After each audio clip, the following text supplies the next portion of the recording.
বীরভূম জেলা পুলিশের bomb squad তারা এসে পৌঁছেছে পাড়ুইয়ে টুলু মণ্ডলের যে শ্বশুরবাড়ি, সেই শ্বশুরবাড়িতে। যে শ্বশুরবাড়ির সামনে দেখতে পাচ্ছ একের পর এক পুলিশের টিম তারা দাঁড়িয়ে রয়েছে, পুলিশ রয়েছে, শ্বশুরবাড়িতে সার্চ অভিযান হচ্ছে এবং সেখানে হচ্ছে বম স্কোয়াডের সদস্যরা তারা এসে পৌঁছেছেন।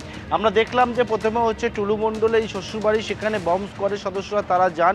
তারা হচ্ছে মেটাল ডিটেক্টর বা অন্যান্য যে সমস্ত বম ডিটেক্ট করার বা কোনো রকমভাবে কোনো মেটাল কিছু যদি মাটির নিচে থাকে বা কিছু থাকে সেটা ডিটেক্ট করার যে সরঞ্জাম, সেই সমস্ত সরঞ্জাম নিয়ে তারা এসছেন। এবং আসার পর প্রথমে এই যে শ্বশুরবাড়ি তার দোতলা, তার পরেই হচ্ছে যে পাশের একটি বাড়ি রয়েছে যেটা হচ্ছে তাদের আত্মীয়ের বাড়ি। সেই আত্মীয়ের বাড়িতে কিছুক্ষণ আগেই বম স্কোয়াডের সদস্যরা তারা হচ্ছে তাদের কাছে থাকা যে মেটাল ডিটেক্টর, সেই ডিটেক্টর নিয়ে তারা এসছেন। এবং দেখতে পাচ্ছ যে ছবি, সেটা হচ্ছে যে এই যে পাশের বাড়ির যে জায়গা, সেখানে আমরা দেখতে পাচ্ছি সেখানে এই যে বাড়ি, সেখানে একটা নির্মীয়মান কনস্ট্রাকশন হয়েছিল, সেই কনস্ট্রাকশনেও যায় বম স্কোয়াডের সদস্যরা। এবং তার পরবর্তীকালে একেবারে এই যে বাড়ির পাশের যে বাড়িটা রয়েছে, সেই বাড়িতেও কিন্তু বম স্কোয়াডের সদস্যরা তারা ভেতরে রয়েছে। যে গেট দেখতে পাচ্ছ অর্ধেক বন্ধ করা অবস্থা রয়েছে, ওই জায়গাতেই এখন বম স্কোয়াডের সদস্যরা তারা রয়েছেন এবং পুলিশের টিম সাথে কিন্তু রয়েছে। মূলত বিভিন্ন জায়গায় তারা সার্চ করছেন। এক হচ্ছে যে বিষয়, তাদের বেশ কয়েকটি জায়গায় এই তল্লাশি থেকে সন্দেহজনক বলে মনে হয়েছে এবং সেই সন্দেহজনক মনে হওয়ার পরেই কিন্তু একেবারে বম স্কোয়াডের সদস্যরা তারা মেটাল ডিটেক্টর বা অন্যান্য যে সমস্ত সরঞ্জাম সার্চ করা, সেই সমস্ত কিছু নিয়ে তারা কিন্তু এসে পৌঁছেছে। মাটির নিচে কোনো জায়গায় কোনো রকমভাবে কিছু লুকানো রয়েছে কিনা সেই বিষয়টা আমরা দেখছি। মাটিতে একেবারে তাদের যে স্ক্যানার, সেই সমস্ত ব্যবহার করে তারা কিন্তু তল্লাশি অভিযান সেটা করছে। এখন যে বাড়ির ছবি দেখতে পাচ্ছ, সেই বাড়িটি হচ্ছে টুলু মণ্ডলের হচ্ছে যে আত্মীয়, সেই আত্মীয়ের বাড়ি এবং শ্বশুরবাড়ির একেবারে পাশে। এবং সেখানেও পুলিশের টিম আমরা দেখি যে সকাল থেকে এসে সেখানেও তারাও কিন্তু তল্লাশি অভিযান করে এবং দুটি বাড়িতে পুলিশের টিম থেকে এই তল্লাশি অভিযান হচ্ছে। বেশ কয়েকটা ব্যাগের হদিশ পাড়ে এসটিএফের গোয়েন্দারা আজকে সকালবেলা তারা যখন তল্লাশিতে আসেন এবং তার পরবর্তীকালে এখানে ছবিটা বাইরের দিকে ছবিটা আরও দেখবো আমরা, যে বাইরের দিকে এসটিএফের টিম তারা কিন্তু এখন বর্তমানে দেখতে পাচ্ছি তাদেরকে বাইরে এসটিএফের টিম তারা বেরিয়েছেন। এখন জেলা পুলিশের টিম তারা কিন্তু এখানে উপস্থিত রয়েছেন এবং থেকে এসটিএফের যে টিমের সদস্যরা তারা হচ্ছেন বাইরে বেরিয়েছেন দেখতে পাচ্ছি আমরা।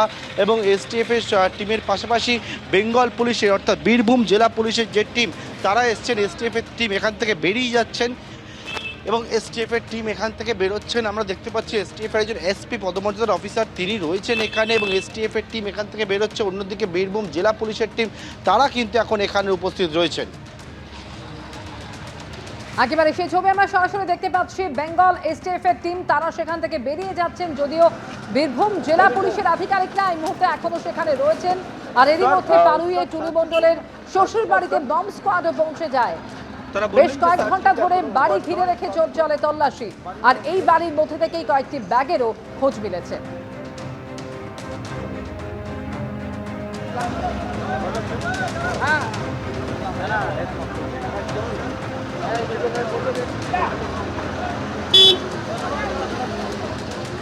পার্থপ্রতিম ঘোষ আমাদের প্রতিনিধি রয়েছেন সরাসরি আমাদের সঙ্গে। পার্থপ্রতিম, আমরা দেখতে পাচ্ছি যে এসটিএফ এর সদস্যরা তারা বেরিয়ে যাচ্ছেন, তাহলে তল্লাশি কি শেষ হলো? কিছু কি পাওয়া গেল এই টুলু মণ্ডলের শ্বশুরবাড়ি থেকে? দেখো, আমরা দেখলাম যে এসটিএফের টিম তারা কিন্তু এখান থেকে এই বাড়ি ছাড়লো, কিন্তু এখনো পর্যন্ত বেঙ্গল পুলিশের টিম তারা এই বাড়িতেই রয়েছে। আমি দেখাবো ছবিটা, যে বেঙ্গল পুলিশের টিমের সদস্যরা বিশাল সংখ্যায় পুলিশের টিম তাদেরকে দেখতে পাচ্ছি, তারা এখনও এই যে বাড়ি, এই বাড়ির চারপাশে রয়েছেন এবং পাশাপাশি বম স্কোয়াডের সদস্যরা তাদেরকেও দেখতে পাচ্ছি, তারাও কিন্তু বাইরে বেরিয়েছেন। এখন কিছুক্ষণের মধ্যে বুঝতে পারবো সার্চ ওভার কিনা বা কিছু পাওয়া গেছে কিনা। এখনও পর্যন্ত তাদের তরফ থেকে কিন্তু কোনো কিছু স্পষ্ট করে বলা হয়নি। এটা হচ্ছে টুলু মণ্ডলের যে শ্বশুরবাড়ি, সেই শ্বশুরবাড়িতে এসটিএফ বেঙ্গল পুলিশ তারা যৌথভাবে এখানে তল্লাশিতে আসে। এমনকি দেখতে পাচ্ছি এখানে হচ্ছে যে বিষয়, সেটা হচ্ছে যে সার্চ করার জন্য একেবারে বম স্কোয়াডের সদস্যরা তারা এসে পৌঁছান এবং আসার পর এই মুহূর্তে দেখছি যে এসটিএফের টিম বেরিয়ে গেছে। এখনও পর্যন্ত এই বাড়িতে যে বম স্কোয়াডের সদস্যরা ছিলেন তারা বাইরে বর্তমানে রয়েছেন, বাড়ির সামনেই তারা রয়েছেন এবং থেকে বাড়ির ভেতরে কি পাওয়া গেছে কি না সেই বিষয়ে কিন্তু এখনও পর্যন্ত স্পষ্ট করে কোনো কিছু বলা হয়নি। এবিপি আনন্দ এগিয়ে থাকে, এগিয়ে রাখে।